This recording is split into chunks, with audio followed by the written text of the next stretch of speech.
নমস্কার বন্ধুরা, কেমন আছো তোমরা সবাই? আশা করছি তোমরা সবাই অনেক ভালো আছো। আজকে আরেকটি নতুন রেসিপি তোমাদের সঙ্গে শেয়ার করব। আজকে আমি বানিয়ে দেখাবো ওলকচুর পাতা বাটা কিংবা ভর্তা, যে যেটাই বলে থাকো। আমি এই রেসিপিটি কি করে বানালাম চলো দেখে নিই। এইখানে ওলকচুর পাতা নিয়ে নিয়েছি। ওলকচুর শক্ত ডাঁটার সাথে যেই পাতাগুলো আছে সেই পাতাগুলোকে আমি এইভাবে ছাড়িয়ে নিচ্ছি, আর মাথার দিকে একটু নরম যেই ডগাটা আছে সেই ডগাটা সমেত পাতাগুলোকে এইভাবে ছিঁড়ে নেব। তোমরা যারা নতুন বন্ধুরা প্রথমবার আমার চ্যানেলে আমার ভিডিওটি দেখছো, আমার চ্যানেলটিকে সাবস্ক্রাইব করে দিয়ে পাশে থাকা বেল আইকনটি অল করে রাখার অনুরোধ রইল, যাতে আমার নিত্য নতুন রেসিপিগুলো তোমরাই প্রথমে দেখতে পাও। পাতাগুলোকে ছাড়িয়ে নিয়ে জল দিয়ে ভালো করে ধুয়ে নিয়েছি পাতাগুলোকে। এবারে পাতাগুলোকে একটু ছোট করে টুকরো করে নেব।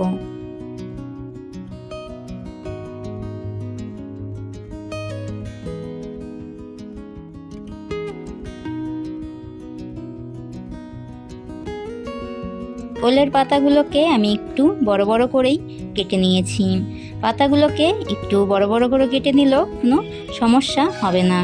এবারে পাতাগুলোকে সাইড করে রেখে দিয়ে এইদিকে একটা শুকনো খোলায় একে একে দিয়ে দিচ্ছি কাঁচা লঙ্কা, রসুন আর দিয়ে দিলাম শুকনো লঙ্কা। শুকনো লঙ্কার বীজগুলো আমি ফেলে দিয়েছি। শুকনো লঙ্কা, কাঁচা লঙ্কা, রসুনটা ভেজে সাইড করে রেখে দেব। এবারে এই একই কড়াইতে কেটে রাখা ওলের পাতাগুলোকে সেদ্ধ করে নেব।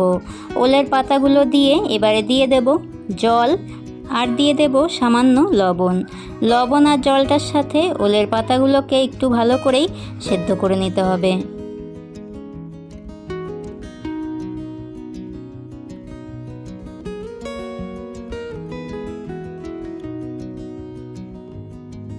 পাতাগুলোকে একটু তাড়াতাড়ি সেদ্ধ করার জন্য আমি এইখানে ঢাকা দিয়ে দিচ্ছি। ওলের পাতাগুলোকে আমি 4 মিনিট মতো সেদ্ধ করে নিয়েছি। ওলের পাতাগুলো খুব ভালোভাবেই সেদ্ধ হয়ে গেছে। এবারে পাতাগুলো থেকে জলটা ভালোভাবে ঝরিয়ে নেব। এই পাতাগুলোকে আমি একটু সাইড করে রেখে দেব। এইদিকে এই রসুনের উপরের খোসাটা ছাড়িয়ে নিয়েছি। এবারে শিলনোড়ায় প্রথমে কাঁচা লঙ্কা, রসুন আর শুকনো লঙ্কাটাকে বেটে নেব। এইভাবে আলাদা করেই কিন্তু বেটে নিতে হবে।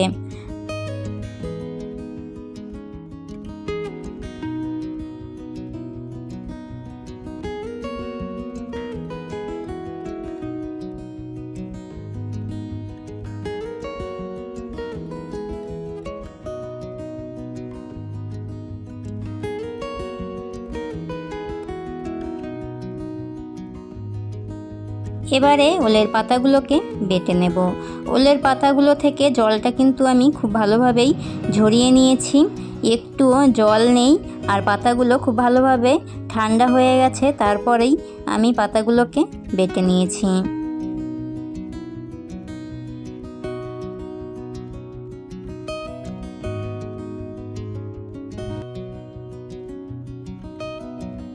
শুকনো লঙ্কা, কাঁচা লঙ্কা আর রসুনটা আলাদা করে বেটেছি, আর ওলের পাতাটাকেও আলাদা করে বেটে আলাদা করেই রেখেছি। এবারে কড়াইতে দিয়ে দেব সর্ষের তেল। যে কোনো ভর্তা কিংবা বাটা রেসিপিতে সর্ষের তেলটা ব্যবহার করলেই ভর্তা রেসিপিটি খেতে বেশি ভালো হয়। এবারে তেলটা গরম হয়ে গেলে দিয়ে দিচ্ছি পেঁয়াজ কুচি। এবার দিয়ে দিচ্ছি স্বাদ মতো লবণ। লবণটা আমি পেঁয়াজের উপরেই দিয়ে দিলাম, যাতে পেঁয়াজটাও খুব তাড়াতাড়ি সুন্দরভাবে ভাজা হয়ে যায়। পেঁয়াজটা এরকম লাল লাল করে ভেজে নিতে হবে। এবারে দিয়ে দেব বেটে রাখা ওলকচুর পাতাটা। এবারে পেঁয়াজটার সাথে পাতাটাকে ভালোভাবে ভেজে নেব।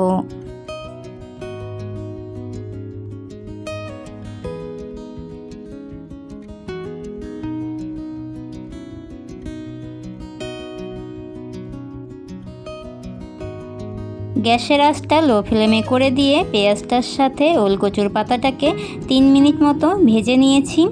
এবারে দিয়ে দিলাম কাঁচা লঙ্কা, রসুন আর শুকনো লঙ্কা বাটা দিয়ে ওলকচুর পাতাটার সাথে ভালো করে মিশিয়ে নেব।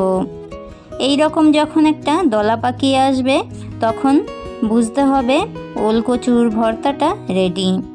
আর এই রকম ওলকচুর ভর্তা গরম ভাতের সাথে থাকলে আর কিছুই লাগবে না। রেসিপিটি তোমাদের কাছে কেমন লাগলো অবশ্যই একটি লাইক কমেন্ট শেয়ার করে দিয়ে জানিও। আজকের মতো এতটাই। সকলে অনেক অনেক ভালো থাকবে। সকলকে টাটা।